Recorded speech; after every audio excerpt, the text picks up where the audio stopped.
नमस्कार, शाम के 7 बजने को है। शंखनाद में आप सभी का स्वागत है। मैं हूं आपके साथ चित्रा त्रिपाठी।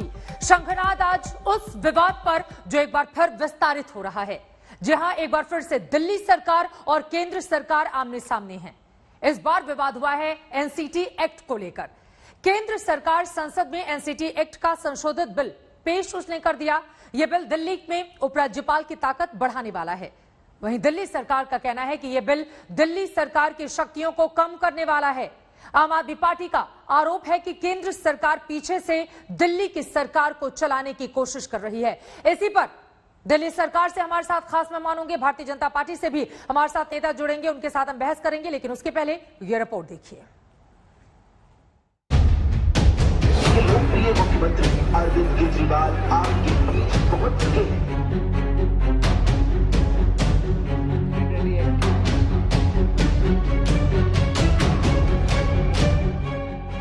तेवर, तकरार और सीधे केंद्र सरकार पर वार। संविधान के खिलाफ है और साथ साथ लोकतंत्र के खिलाफ है।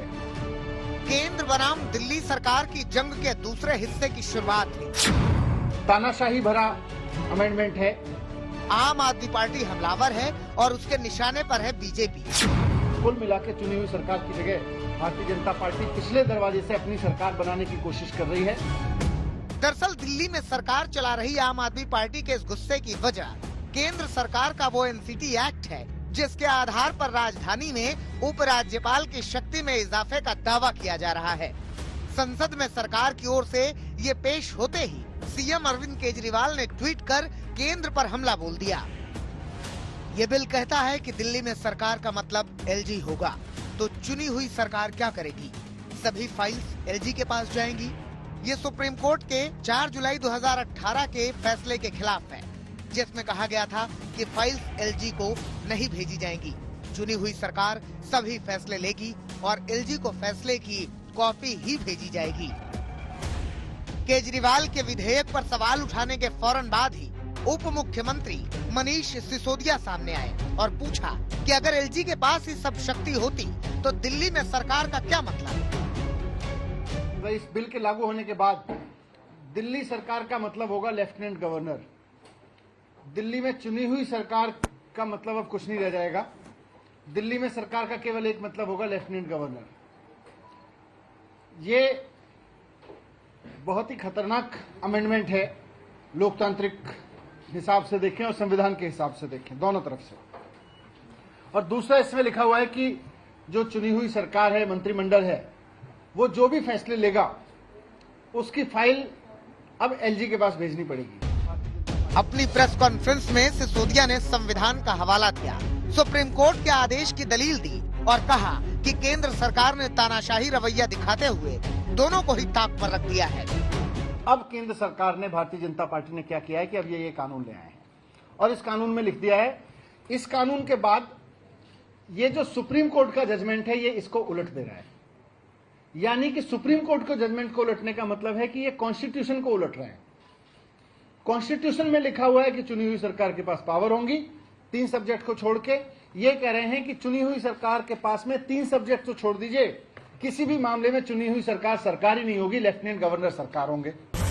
आम आदमी पार्टी की सरकार के इन आरोपों के बीच ये समझने की जरूरत है कि आखिर इस एक्ट के संशोधित बिल में है क्या और इसे लेकर दिल्ली सरकार भड़की क्यों है। केंद्र सरकार के इस बिल के तहत एलजी को अतिरिक्त शक्तियां मिल सकती हैं। इनमें विधानसभा से अलग कुछ मामलों में दिल्ली सरकार को उपराज्यपाल की मंजूरी लेनी होगी। संशोधनों के हिसाब से दिल्ली सरकार को विधायिका से जुड़े फैसलों पर एलजी से 15 दिन पहले और प्रशासनिक फैसलों पर करीब 7 दिन पहले मंजूरी लेनी होगी। इसी को लेकर दिल्ली सरकार आपत्ति जता रही है। आम आदमी पार्टी की सरकार का ये भी आरोप है कि जब दिल्ली में बीजेपी सरकार नहीं बना सकी तो पीछे के दरवाजे से वो सरकार चलाने की कोशिश कर रही है। साम दाम दंड भेद किसी भी तरह से पहले तो चुनाव जीतने की कोशिश करना, जब जनता चुनाव में हरा दे तो उसके बाद चुने हुए एमएलए को खरीद के सरकार बनाने की कोशिश करना, सरकार चलाने की कोशिश करना। और जहां एमएलए ना बिक पाए दिल्ली जैसी जगह पे, जब वो इसमें भी फेल हो गए कि एमएलए खरीद पाते, तो उसके बाद में उन्होंने कॉन्स्टिट्यूशन के अगेंस्ट जाके, सुप्रीम कोर्ट के जजमेंट के अगेंस्ट जाके ये कानून अमेंडमेंट पास लेके आए हैं और इसमें कुल मिला के चुनी हुई सरकार की जगह भारतीय जनता पार्टी पिछले दरवाजे से अपनी सरकार बनाने की कोशिश कर रही है। ये सवाल सिर्फ आम आदमी पार्टी और भारतीय जनता पार्टी का नहीं है, ये इस देश के संविधान के ऊपर बहुत खतरा है कि केंद्र में बैठी हुई सरकार क्या कोई भी कानून पास करके जनता द्वारा चुनी गई सरकार को साइड करके गवर्नर और लेफ्टिनेंट गवर्नर के जरिए सरकार चलाने का नया तरीका खोज के लाई है। उधर आम आदमी पार्टी के इस हमले के बाद बीजेपी ने कहा कि केजरीवाल और मनीष सिसोदिया सरकार संविधान के आधार पर चलाने को तैयार नहीं है।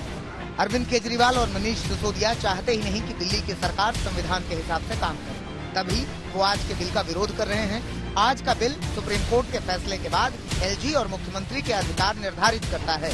यूटी के अनुसार अंतिम फैसला एलजी के पास ही होगा। उपराज्यपाल के अधिकारों को लेकर दिल्ली और केंद्र सरकार के बीच टकराव नई बात नहीं है, लेकिन सुप्रीम कोर्ट के फैसले के बाद दोनों के बीच विवाद शांत हो गए थे। अब केंद्र सरकार के इस नए विधेयक ने नया विवाद छेड़ दिया है। पंकज जैन, दिल्ली, आज तक। तो दिल्ली सरकार का पावर कट, जिसको लेकर आम आदमी पार्टी लगातार केंद्र सरकार पर हमलावर है, और इसी विषय को लेकर हम चर्चा करेंगे, जिसमें खास मेहमान हमारे साथ आम आदमी पार्टी से प्रवक्ता राघव चड्ढा जुड़ चुके हैं और थोड़ी देर में विजेंद्र गुप्ता जी, वरिष्ठ नेता भारतीय जनता पार्टी के भी हमारे साथ जुड़ेंगे। लेकिन राघव चड्ढा जी, एलजी और दिल्ली सरकार के बीच टकराव कोई नई बात नहीं है। इसी वजह से कहा जा रहा है इस बिल को लाया गया ताकि राज्यपाल को अतिरिक्त शक्तियां दी जा सके और दोनों में तालमेल बेहतर किया जा सके। भारतीय जनता पार्टी ये दावा कर रही है, फिर इस पर आपको दिक्कत क्यों है? देखिए, पहले भी आपने देखा कि एक प्रकार से टकराव की स्थिति उस समय के उपराज्यपाल नजीब जंग और मुख्यमंत्री अरविंद केजरीवाल जी के बीच आई थी, क्योंकि अधिकार जो दिल्ली सरकार के लोकतांत्रिक ढंग से चुनी हुई सरकार के पास थे, जो शीला दीक्षित जी के भी 15 साल की सरकार के पास थे, वो बीजेपी सारे हड़पना चाहती थी और उपराज्यपाल को सौंपकर खुद दिल्ली की सत्ता पे काबिज होना चाहती थी। हमने न्यायपालिका का दरवाजा खटखटाया, सुप्रीम कोर्ट तक गए और सुप्रीम कोर्ट ने अपने जुलाई 2018 के निर्णय में यह साफ कर दिया कि दिल्ली का बॉस मुख्यमंत्री है, दिल्ली का बॉस उपराज्यपाल नहीं है।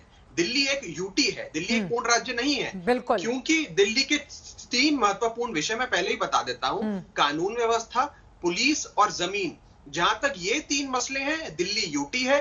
इन 3 मसलों को हटाकर जितने शिक्षा, स्वास्थ्य, पानी, बिजली, बाकी जितने भी जो अधिकार क्षेत्र है, उसके लिए दिल्ली एक पूर्ण राज्य है। ये सुप्रीम कोर्ट ने कहकर अपना जजमेंट दे दिया। उसके बाद आज एक प्रचंड बहुमत की सरकार और सुप्रीम कोर्ट के द्वारा दी गई जजमेंट के उलट जाते हुए केंद्र सरकार चोर दरवाजे से दिल्ली की सत्ता पे काबिज होने के लिए जितने अधिकार सुप्रीम कोर्ट ने हमें, जो बीजेपी ने छीन लिए थे, हमें वापस दिए थे, वो फिर हमसे छीनना चाहती है। नहीं, राघव चड्ढा जी, आपने यहाँ पर ये कहा, आपने खुद ही कहा कि एक पूर्ण राज्य तो राजधानी दिल्ली है नहीं। ऐसे में अगर एलजी को अधिकार देने की बात आ रही है तो फिर आप लोगों को इतनी ज्यादा दिक्कत, आप लोगों को क्यों लगता है कि बीजेपी पीछे से सरकार चलाना चाहती है राजधानी दिल्ली में? मैंने बताया ना, वो राजधानी है, इसलिए जो 3 एडमिनिस्ट्रेटिव सब्जेक्ट्स हैं, पुलिस, कानून व्यवस्था और जमीन, ये 3 एलजी के विचाराधीन है, बाकी सारे मुख्यमंत्री के विचाराधीन है। आज का जो संशोधन है, जो बिल है, वो ये कहता है कि जो बाकी के विषय जो मुख्यमंत्री के विचाराधीन है, वो भी हम मुख्यमंत्री से छीनकर उपराज्यपाल और केंद्र में बैठी भाजपा सरकार को सौंप देते हैं, यानी कि मुख्यमंत्री के पास ठन-ठन गोपाल। अब मुझे एक चीज बताइए, दिल्ली की जनता हर 5 साल अपना उपराज्यपाल चुनने के लिए वोट डालती है या मुख्यमंत्री को चुनने के लिए वोट डालती है? दिल्ली की जनता ने 2015 में आजाद भारत के इतिहास में सबसे बड़े जनादेश वाली सरकार अरविंद केजरीवाल की बनाई थी कि नजीब जंग या अनिल बैजल की बनाई थी? ठीक है, उन्होंने तो अरविंद केजरीवाल की सरकार बनाई थी। अब मुझे एक बात बताइए, अगर आपके घर में पानी नहीं आता, या आपके घर में बिजली कटती है, या आपके बच्चे को अच्छा स्कूल नहीं मिलता, या आपके पास अच्छी स्वास्थ्य व्यवस्था नहीं है, तो आप केजरीवाल सरकार का दरवाजा खटखटाएंगे कि अनिल बैजल साहब? नहीं, लेकिन आपको भी समझना होगा ना कि यहाँ पर राजधानी दिल्ली, देखिए, दोनों के ही अधिकार बटे हुए हैं, बकायदा इसके लिए रिटन में भी है। और जब सुप्रीम कोर्ट की ओर से फैसला आया था, उसमें इस बात का जिक्र किया गया था कि दोनों के अधिकार क्षेत्र को डिफाइन किया जाए। उसको उलट दिया। मैं वही कह रहा हूँ, चित्रा जी, बिल्कुल सही कहा आपने। सुप्रीम कोर्ट का जो फैसला था वो सबको मान्य था, हमने भी माना, स्वीकारा। इनको भी मानना चाहिए था, स्वीकारना चाहिए था। इन्होंने उस सुप्रीम कोर्ट के फैसले को बदल दिया, और इसका कारण सुन लीजिए मुझसे बस एक वाक्य में। देखिए, भारतीय जनता पार्टी, चित्रा जी, पिछले 25 साल से दिल्ली की सरकार नहीं बना पाई है। पहले 15 साल कांग्रेस थी, अब 10 साल केजरीवाल सरकार है। अभी हाल ही में समाप्त हुए बाई इलेक्शंस में भाजपा को मिली 0 सीटें, आम आदमी पार्टी को मिली 4 सीटें। तो भारतीय जनता पार्टी की राजनीतिक जमीन दिल्ली में खिसक चुकी है, समाप्त हो चुकी है। विजेंद्र गुप्ता जी हमारे साथ जुड़ चुके हैं, वरिष्ठ नेता भारतीय जनता पार्टी के। मैं जवाब ले लेती हूँ। विजेंद्र गुप्ता जी, ये सवाल तो महत्वपूर्ण है ना कि चुनी हुई सरकार का मतलब क्या रह जाएगा अगर सारे महत्वपूर्ण अधिकार एलजी को दे दिए जाएंगे दिल्ली में? तो ये झूठ बोल रहे हैं राघव चड्ढा, यहाँ पर सारी जनता को गुमराह कर रहे हैं। ये लोग ये समझते हैं कि झूठ की बिसात पर संविधान को भी धता बता दिया जाए, भारत की पार्लियामेंट को भी धता बता दिया जाए और अपनी राजनीतिक रोटियां सेकी जाए। इनको ये पता होना चाहिए कि सुप्रीम कोर्ट के ऑर्डर में क्या लिखा था। सुप्रीम कोर्ट के ऑर्डर में बड़ा साफ लिखा था कि जो ये कंफ्यूजन है इसमें, इसके लिए क्लैरिफिकेशन होना बहुत जरूरी है और इस पर फैसला लिया जाए। पहली बात यह है कि जिसके जो अधिकार है जहां थे वो वैसे के वैसे ही हैं, उसमें रत्ती भर भी कोई अंतर नहीं है। अपनी विफलताओं को छुपाने के लिए, अपने फेलियर को छुपाने के लिए सिर्फ ब्लेम गेम करना, ये लोगों की पुरानी आदत है। नहीं, आम आदमी पार्टी ये भी कह रही है विजेंद्र जी कि दरअसल आप लोगों को दिल्ली की जनता ने खारिज कर दिया, तो अब पर्दे के पीछे से सरकार चलाने की ये पूरी की पूरी कवायद आप लोगों की है। ये कैसे आपको लग रहा है? चित्रा जी, आप मुझे बताइए। मैं आपके माध्यम से देश की जनता को, दिल्ली की जनता को बताना चाहता हूँ, जो संविधान में लिखा गया है उसमें एक एक अक्षर, उसका जो मीनिंग है वो वही है, पहले भी वही था, आज भी वही है। सिर्फ एक क्लैरिफिकेशन आया है जो गवर्नमेंट शब्द है उसको लेकर के, और प्रेसिडेंट ऑफ इंडिया का रोल जो इसमें पहले था वही रोल अब है। ठीक है, रोल लेफ्टिनेंट गवर्नर का पहले तो चीजों को अगर लिखित में डिफाइन कर दिया गया है दोनों के अधिकार क्षेत्र को लेकर, तो इस वजह से राघव चड्ढा जी आप लोगों को दिक्कत होने लगी है। देखिए, जब चित्रा जी, जब 4 जुलाई 2018 को सुप्रीम कोर्ट का निर्णय आया था, तो आज तक की बहस में मैं आया था जनता का और सुप्रीम कोर्ट का शुक्रिया अदा करने। उस समय आज तक की हेडलाइन थी, मैं आपको बता देता हूं, मुझे याद है, जबानी याद है, उस समय आज तक की हेडलाइन थी, दिल्ली का बॉस मुख्यमंत्री केजरीवाल। यानी कि दिल्ली का बॉस एलजी नहीं, मुख्यमंत्री। आज उस फैसले को उलट दिल्ली का बॉस मुख्यमंत्री, तो मुख्यमंत्री ही रहेंगे। आज दो चीजें लिखी है इस कानून में।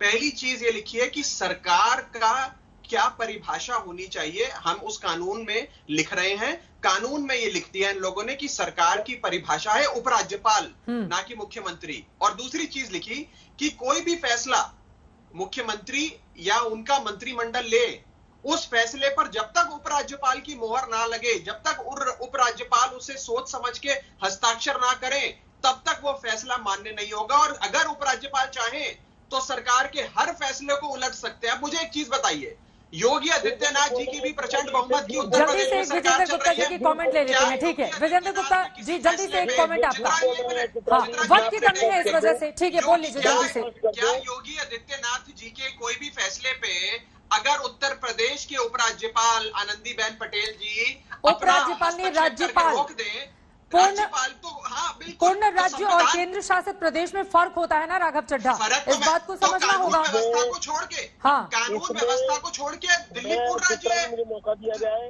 ठीक है विजेंद्र गुप्ता जी, जल्दी से क्लोजिंग कमेंट। राज्य है।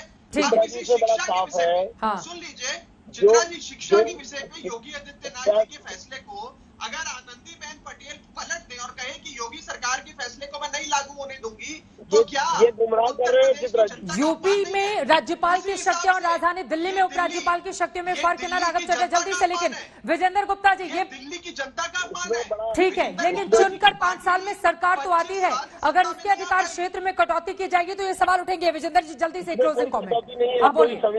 संविधान जो है वो सर्वोपरि है। कॉन्स्टिट्यूशन में जो लिखा है, कॉन्स्टिट्यूशन एज इट इज है। कॉन्स्टिट्यूशन में कोई बदलाव नहीं हुआ है। और किसी भी सरकार के अधिकारों का में कुछ जोड़ना या घटाना वो तब तक संभव नहीं होता जब तक कि, और दिल्ली का तो वैसे भी स्पेशल स्टेटस है कॉन्स्टिट्यूशन में, 239AA बड़ा साफ रूप से डिफाइन करता है कि क्या काम दिल्ली सरकार के है और क्या क्या अधिकार क्षेत्र केंद्र सरकार का है। इसमें ये झूठ बोलकर लोगों को इस तरह की बात बताने की कोशिश कर रहे हैं जैसे कोई संवैधानिक। ठीक है, वक्त की कमी है। आप दोनों का शुक्रिया। कुल मिलाकर ये टकराव यूं ही लगातार जारी रहेगा। दरअसल एक तरफ अधिकार में कटौती करने का आरोप लगा रही है आम आदमी पार्टी, तो वहीं दूसरी तरफ भारतीय जनता पार्टी कह रही है कि संविधान के हिसाब से आप चलना ही नहीं चाहती। अब ये टकराव कहां पर किस रूप में जाकर खत्म होगा ये देखना महत्वपूर्ण होगा। लेकिन दिल्ली सरकार और केंद्र सरकार के बीच का विवाद आपने सुन लिया इन दोनों ही नेताओं से। अब आपको एक और विवाद सुनाते हैं। ये विवाद उत्तराखंड और हिमाचल प्रदेश से जुड़ा हुआ है। मसला यह है कि उत्तराखंड के नए नवेले मुख्यमंत्री तीरथ सिंह रावत ने कहा है कि प्रधानमंत्री नरेंद्र मोदी को आने वाली नस्लें पूजेंगी, तो वहीं हिमाचल प्रदेश के शहरी विकास मंत्री ने कहा है कि मोदी शिव के अवतार हैं। अब इन्हीं बयानों पर घमासान मचा है।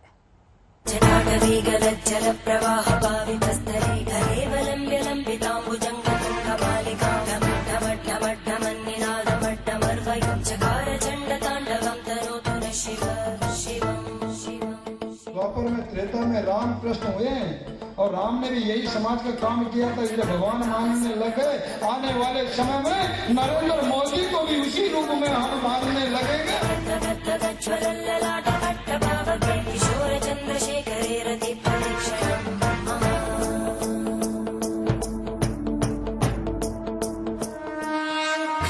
सुना था कि नभ में ईश्वर है, जल में ईश्वर है, थल में ईश्वर है, एक एक पल में ईश्वर है, हर क्षण ईश्वर है, कण कण ईश्वर है। और जो सुना था उसके आगे बीजेपी के नेताओं से ये सुनिए कि प्रधानमंत्री नरेंद्र मोदी स्वयं साक्षात ईश्वर हैं, आनंद कौशल चंद हैं, नयनाभिराम हैं, स्वयं प्रभु राम हैं। तो मित्रों, बहनों, भाइयों, मोदी का चमत्कार है। मैं तो कई बार कहता हूँ लोगों को, द्वापर में त्रेता में राम कृष्ण हुए और राम ने भी यही समाज का काम किया था, इसलिए भगवान मानने लगे। आने वाले समय में नरेंद्र मोदी को भी उसी रूप में हम मानने लगेंगे। वह काम नरेंद्र मोदी प्रधानमंत्री इस देश के अंदर कर रहा है, उसकी जय जयकार। इसलिए सबको कह रहे हैं तो मोदी है तो मुमकिन है।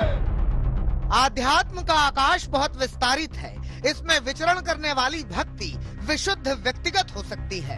अब मुख्यमंत्री तीरथ सिंह रावत को अगर लगता है कि मोदी राम है तो लगता है। उन्हें इस बात से कोई मतलब नहीं कि कांग्रेस को क्या लगता है, मगर कांग्रेस को तो लगता है कि तीरथ सिंह रावत ने सनातन को साधने वालों का अपमान कर दिया है। मुख्यमंत्री तीरथ सिंह रावत ने जिस तरह से कहा कि आने वाले सालों में मोदी भगवान की तरह पूजे जाएंगे और उनकी तुलना सीधे सीधे भगवान राम से कर दी, ऐसा लग रहा है आप अपनी बुद्धि और विवेक पूरी तरह से खो चुके हैं और कहीं न कहीं हिंदू सनातन धर्म के मानने वालों का घोर अपमान आपने किया है, उनकी भावनाओं को आहत करने का काम किया है। आज किसी मानव की भगवान राम कृष्ण से यदि तुलना करेंगे, ये कहेंगे जैसे उनकी पूजा होती है वैसे ही मोदी की पूजा होगी, तो कम से कम मैं समझता हूँ कोई मुख्यमंत्री उससे कंपैरिजन करे, तुलना करे, समकक्षता जाहिर करे, तो इसको बचाना बहुत जरूरी है। तीरथ सिंह रावत से खफा होने का अधिकार विपक्ष को है, मगर अकेले तीरथ सिंह रावत ही थोड़े ना हैं जिन्हें पीएम मोदी में ईश्वरीय गुण दिखते हैं। हिमाचल प्रदेश के शहरी विकास मंत्री की माने तो पीएम देवों के देव हैं, महेश्वर हैं, महादेव हैं। ये शिवशंकर का ही जो है वरदान है और प्रताप है।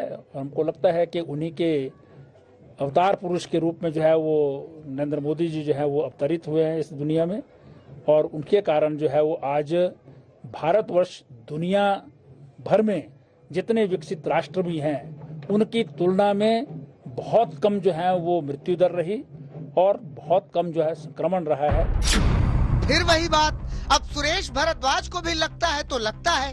इसमें हिमाचल प्रदेश के कांग्रेस विधायक को जो लगे सो लगे। जिस तरीके से सुरेश भारद्वाज जी ने मैं समझता हूं कि अंधभक्त की श्रेणी में अपने को सबसे ऊपर लाने के लिए ये बयान पिछले कल जो दिया, ये बहुत दुर्भाग्यपूर्ण है, क्योंकि इस तरीके का बयान आम आदमी को तो वैसे ही पसंद नहीं आएगा, मगर अगर माननीय प्रधानमंत्री भी इस बयान को सुनेंगे, मैं समझता हूं कि उनको भी इस तरीके की चाटुकारिता से जो है वो चीज पसंद नहीं आएगी। आम आदमी पार्टी के सांसद ने भी सुरेश भारद्वाज के भाव पर सवाल उठा दिए। मोदी की तुलना महादेव से महापाप है। विपक्ष बीजेपी के नेताओं के बयानों से भले ही सरोकार न रखे, मगर बीजेपी के नेताओं के मन में उठे भाव बता रहे हैं कि उन्होंने अपना भगवान चुन लिया है। अब अपने अपने भगवान हैं, सियासी घमासान है।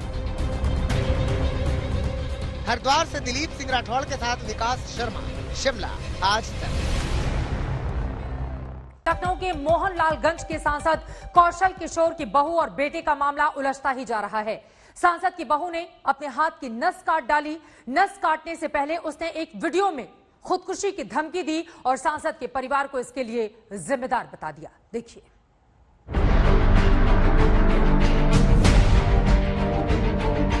मार सकती थी, तुमको हाथ तक नहीं लगाने देती थी किसी को, तुमको मैं मार सकती थी।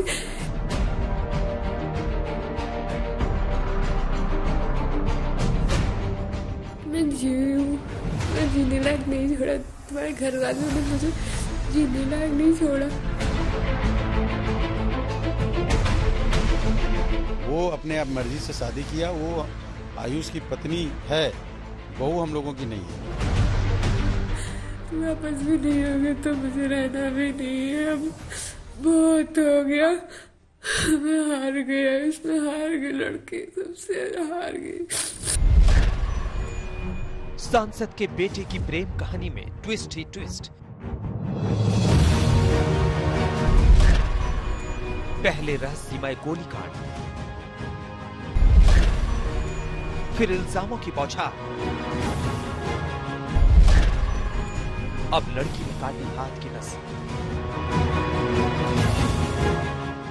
लखनऊ के डेंजरस इश्क का एक मुकाम ये अस्पताल भी है, जहां बेड पर बैठी है अंकिता सिंह, वही अंकिता सिंह जिससे लखनऊ के मोहनलालगंज के सांसद कौशल किशोर के बेटे आयुष ने शादी की थी और अब पूरा परिवार उससे कन्नी काट रहा है। प्रेम से शुरू हुई ये कहानी अब खतरनाक मोड़ ले चुकी है। अंकिता सिंह ने अपने हाथों की नस काटकर खुदकुशी करने की कोशिश कर डाली। मैंने सुसाइड करने की कोशिश करी थी क्योंकि आयुष काफी समय से मिल ही नहीं रहा है और आज वो थाने पे भी गया था। मैंने मतलब उसके पिताजी से बात करने की कोशिश करी तो उन्होंने मुझे ब्लॉक कर दिया। मैंने फिर उसके बावजूद भी मैंने कई बार मैंने व्हाट्सएप पे कांटेक्ट किया तो व्हाट्सएप पे भी मुझे उन्होंने ब्लॉक कर दिया ताकि मैं उससे बात ना कर पाऊँ और उसके बाद तो कुछ बचा नहीं।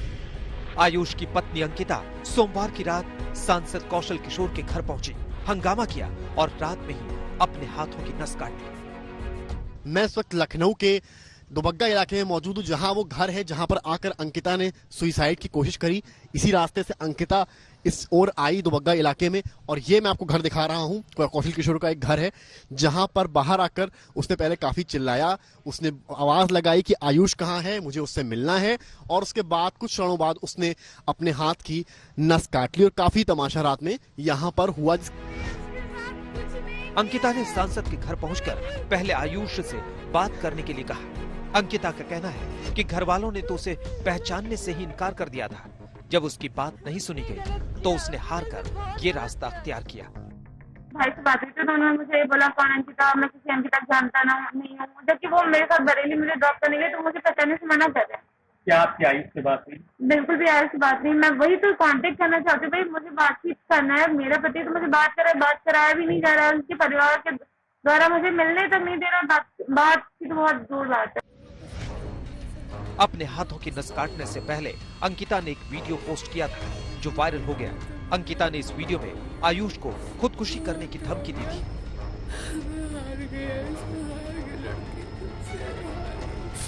बस आ जाओगे ऐसा लगता था, तुम वापस नहीं आए, तुम वापस भी नहीं आओगे तो मुझे रहना भी नहीं है। अब बहुत हो गया, मैं हार गया, इसमें हार गए, लड़के सबसे हार गई। अब मैं शायद ये इतना ही वक्त मुझे रहना था और मुझे शायद जाना था इस दुनिया से। कोई बात नहीं, मैं याद तो रही हूँ, तुम याद रखोगे।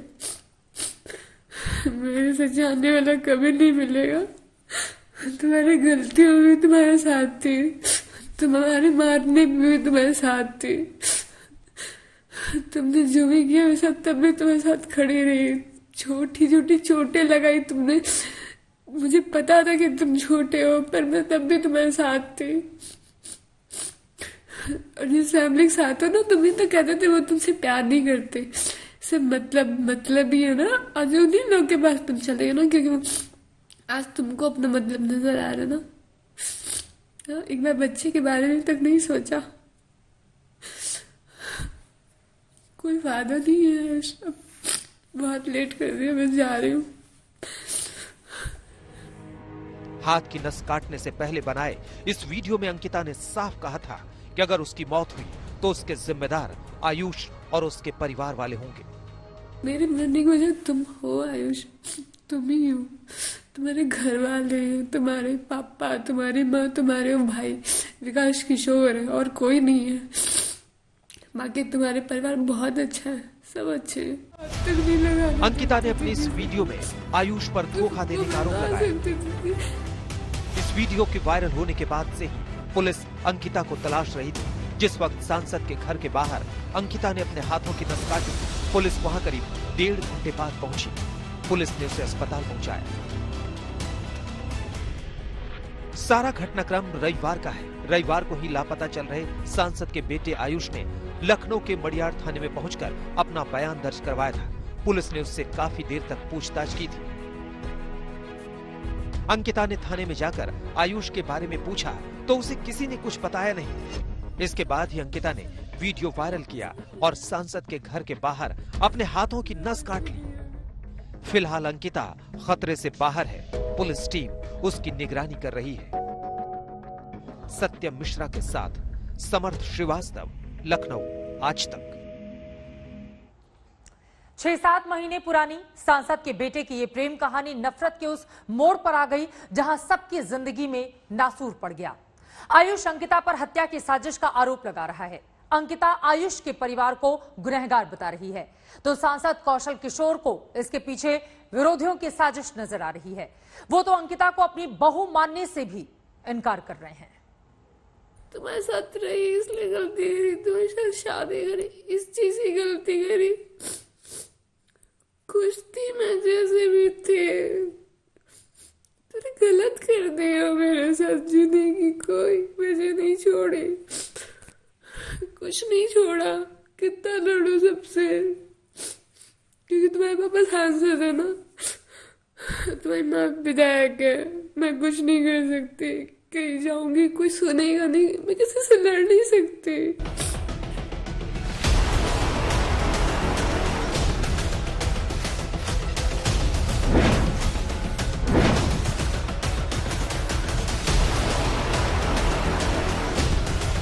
क्या सांसद ने बेटे पर दबाव बनाया? क्या आयुष ने अंकिता के बारे में झूठ बोला, या फिर अंकिता झूठ बोल रही है?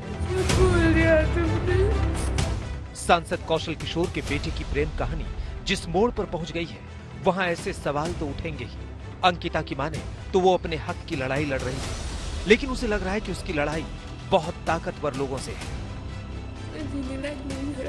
तुमको मार सकती थी, तुमको हाथ तक नहीं लगाने देती थी किसी को। तुमको मैं मार सकती थी, इतना झूठ बोल दिया तुमने। मेरे पास कुछ छोड़ा नहीं तुमने। मैं जी हूँ, मैं जीने लायक नहीं छोड़ा। तुम्हारे घर वालों ने मुझे जीने लायक नहीं छोड़ा। तुम्हारे पापा से भी रिक्वेस्ट करी, अभी फोन भी किया मैंने उनको, फोन मेरा काट रहे हैं, सब गलत कर रहे हैं साथ। अंकिता और आयुष की कहानी का पूरा सच जानने के लिए हमें थोड़ा फ्लैशबैक में चलना होगा। दरअसल इस प्रेम कहानी की शुरुआत उस वक्त हुई थी जब देश में कोरोना अपनी चरम सीमा पर था। घर वालों की मर्जी के खिलाफ अंकिता और आयुष ने सितंबर 2020 में शादी कर ली थी। दोनों घर वालों से अलग रहते थे। इस प्रेम कहानी में ट्विस्ट तब आया जब 2 मार्च की रात लखनऊ में आयुष पर गोली चल गई। आयुष के साले आदर्श ने पुलिस की पूछताछ में बताया कि आयुष ने अपने ऊपर जानबूझकर गोली चलाई थी। वो इस गोलीकांड से अपने विरोधियों को फंसाना चाहता था।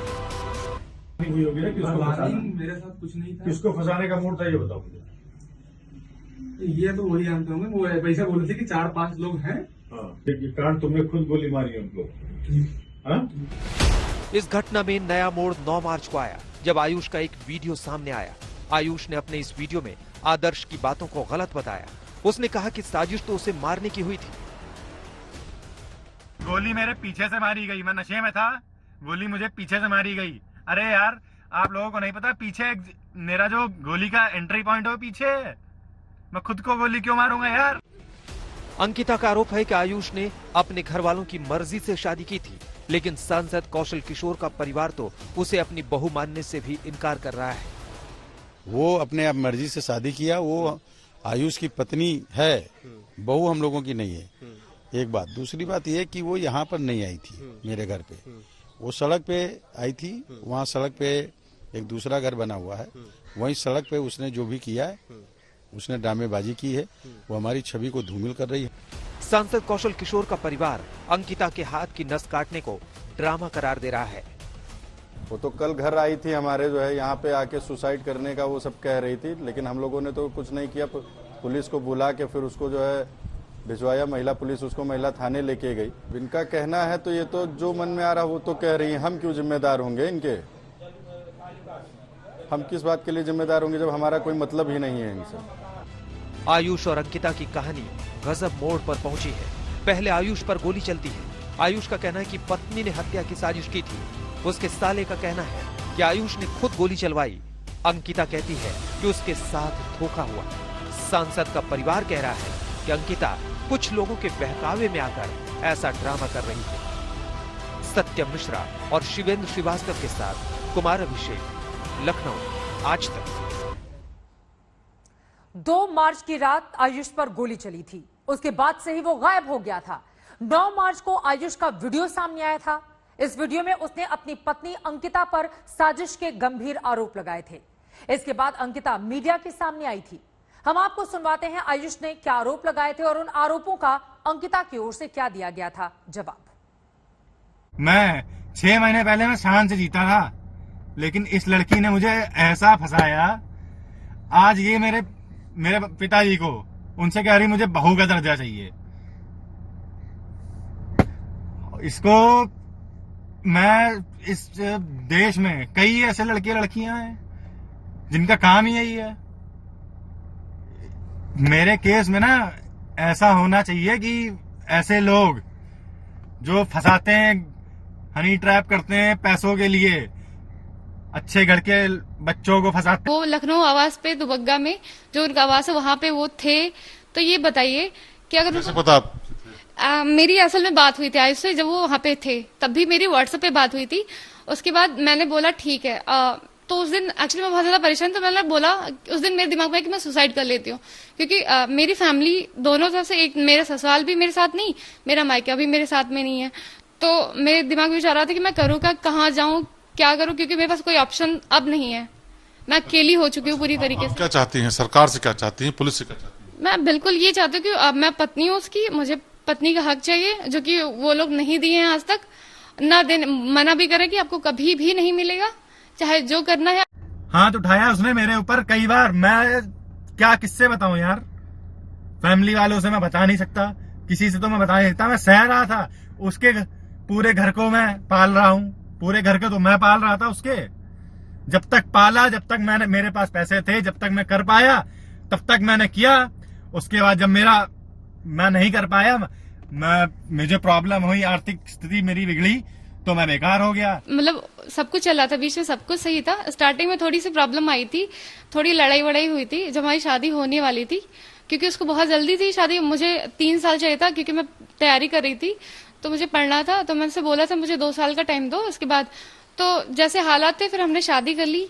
और उसके बाद क्या हुआ, सब कुछ सही था। और एक दिन सिर्फ हमारी लड़ाई हुई थी, फोन को लेकर के। फोन हमारा टूट गया, उसके भी टूट गया था, इसी वजह से सिर्फ लड़ाई हुई थी। बीजेपी सांसद कौशल किशोर की बहू और बेटे का मामला उलझता ही जा रहा है।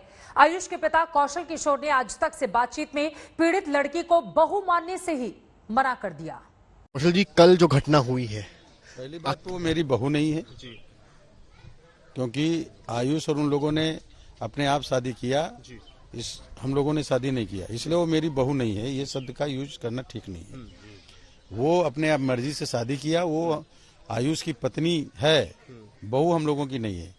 एक बात। दूसरी बात यह कि वो यहाँ पर नहीं आई थी मेरे घर पे, वो सड़क पे आई थी, वहाँ सड़क पे एक दूसरा घर बना हुआ है, वहीं सड़क पे उसने जो भी किया है, उसने ड्रामेबाजी की है।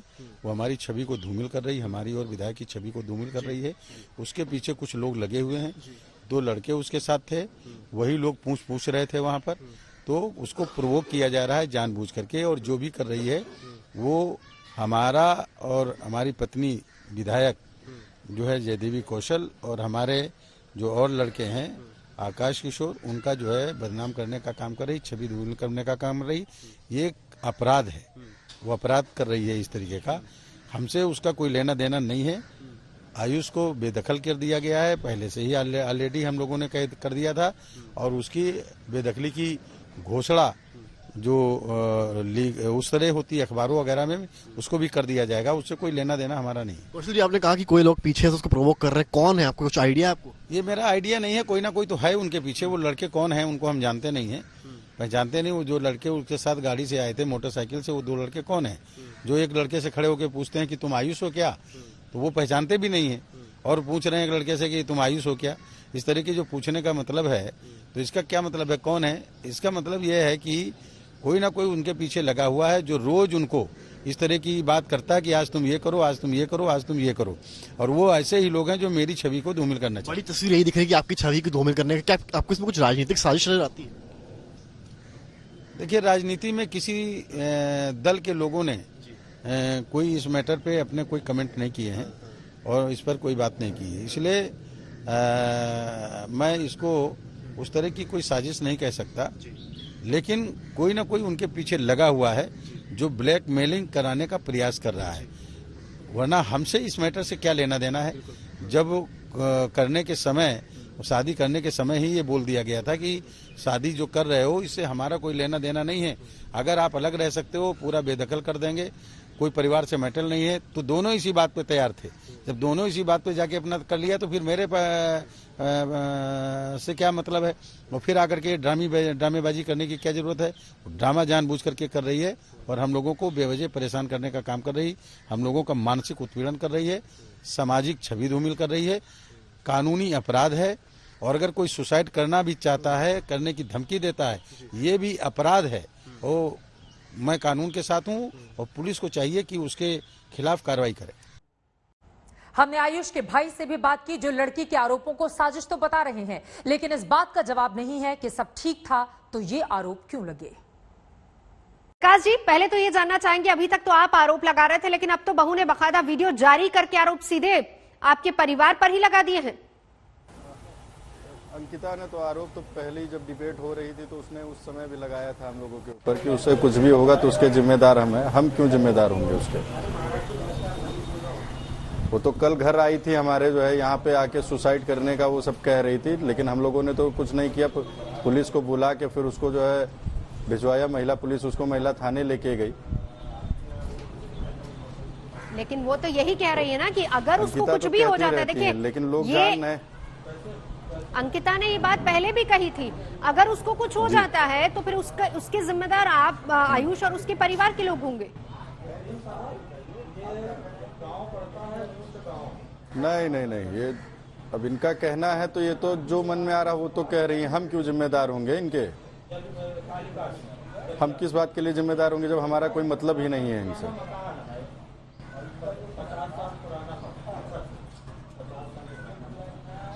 वो सीधे तौर पर आरोप ये लगा रही है कि आयुष क्योंकि उसको परेशान करता था, प्रताड़ित करता था, और इसी वजह से उसकी हालत ऐसी हुई है और इसके लिए परिवार जिम्मेदार है। परिवार किसी तरीके भी जिम्मेदार नहीं है। ये कह रही हैं प्रताड़ित, अगर जो आयुष इनको कर रहा था तो इनको जाके थाने में जो है रिपोर्ट करानी थी, लेकिन प्रताड़ित तो ये खुद ही कर रही थी। और जब इसकी सच्चाई आयुष जानने लगा तो आयुष की हत्या करने की इन लोगों ने पूरी की पूरी बना लिया, प्लान बना लिया और करने की कोशिश भी की, लेकिन वो तो बच गया। अब वो सच्चाई बता रहा तो इनको डर लग रहा है कि समाज के सामने, देश के सामने इनकी सच्चाई पता चल जाएगी तो ये कहीं की इनकी इज्जत कहीं नहीं रहेगी। इसलिए ये सवाल उठा रही, बार बार हम लोग के ऊपर ब्लेम लगा रही हैं। पर अब तो सारी चीजें सामने हैं विकास जी, अब तो उसने बकायदा वीडियो जारी कर दिया, मीडिया में आकर उसने सारी बातें बोल दी। जी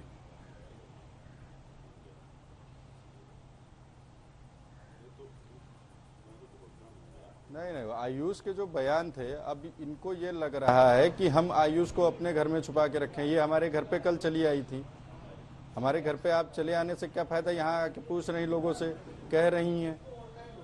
इनके साथ में कोई ना कोई मिला हुआ है, कोई इनको सपोर्ट कर रहा है, जो ये हम लोग के खिलाफ ऐसा कर रही हैं। ये चाहते हैं, कुछ लोग ऐसे लोग हैं जो सांसद विधायक को जो पूरी तरीके से बदनाम करना चाहते हैं, लेकिन वो अपने प्लान में सक्सेस नहीं हो पाएंगे, क्योंकि लोग जान रहे हैं, जनता भी देख रही है कि किस प्रकार से जो है आयुष को फंसाया गया और उसको जो है जान से मारने की कोशिश की गई। अब सच्चाई लोग जानने लगे हैं, तो ये उस मुद्दे से डाइवर्ट करके जो है दूसरी तरफ लाना चाह रही कि उनको कुछ हो जाएगा। विकास जी, इसी का जिक्र देखिए अंकिता ने खुद किया था। जब पिछली बार हम और आप बात कर रहे थे, तब अंकिता खुद भी हमारे साथ मौजूद थी। आज तक पे ही हम लोगों ने बात की थी। तब अंकिता ने कहा था कि ये सब कुछ विकास के कहने पर ही हुआ और विकास के कहने पर ही गोली चलवाई गई।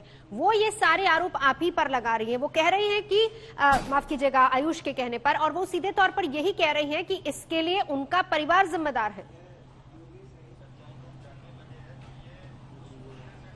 नहीं, वो गलत कह रही है। हम तो अब जब से आयुष का इनसे शादी हुई थी, मैं इसको तो इससे मेरी बात करना ही बंद हो गया था, क्योंकि ये हम लोगों की बात माना नहीं। माँ बाप की तुम बात नहीं माने, भाई की बात नहीं माने, तुम एक लड़की से, उस लड़की से शादी कर लिए, जिस लड़की का अब क्या बताएं, हुजूरपुर में लोग खुद ही फोन कर करके हमें बता रहे हैं कि ये किस तरीके की है, इनका क्या मामला है। तो आप हमारी बात नहीं मानोगे, परिवार की बात नहीं मानोगे। हम लोगों ने तो कहा आप जाके अपना जीवन जियो, लेकिन हम लोग तो ये तो चाहते नहीं थे, हमारा बच्चा हमारा सही रहे, हम यही चाहते थे।